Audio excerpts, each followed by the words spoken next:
عايزة أعرفكم على رزق ربنا بعته لنا. جوليا كلب التبني يتيمة ومامتها توفت، وصاحب الجراوي عرضهم تبني. رغم عندي فوبيا من الحيوانات خصوصا الكلاب، لكن سبحان الله أما اتعاملت معاها الموضوع اتغير تماما. أول ما جت أعمل لها أكل وأي حد من البيت يقدمه لها. أول مرة أحب فيها هجرب أقدم لها الأكل بإيدي وأشوف هتعمل إيه. جوجو كلي نانوس.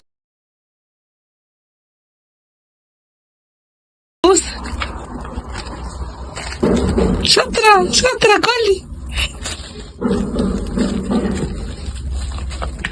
هم كلها شاطرة. خدي كلي دي.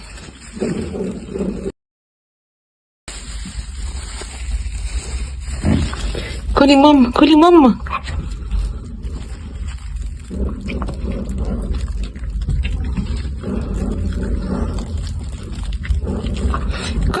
كلي انتي تلعبي جوانتي.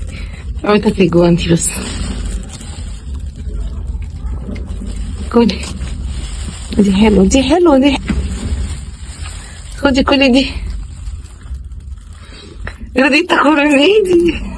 مشغولة بالجوانتي.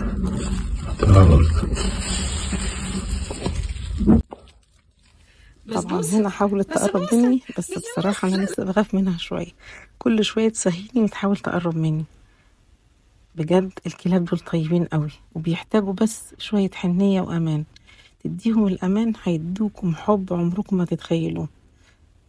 آخر حاجة العيلة كلها مستحيل كانت تتخيلها إن أنا أأكل حيوان، خصوصا لو كان كلب. بصراحة جوليا بقت أكتر حاجة ربنا فرحني بيها. ربنا يبارك بعمرها وبعمر كل أليف في بيت، علشان بجد الأليف ده بيكون محور أساسي في حياة البيت كله.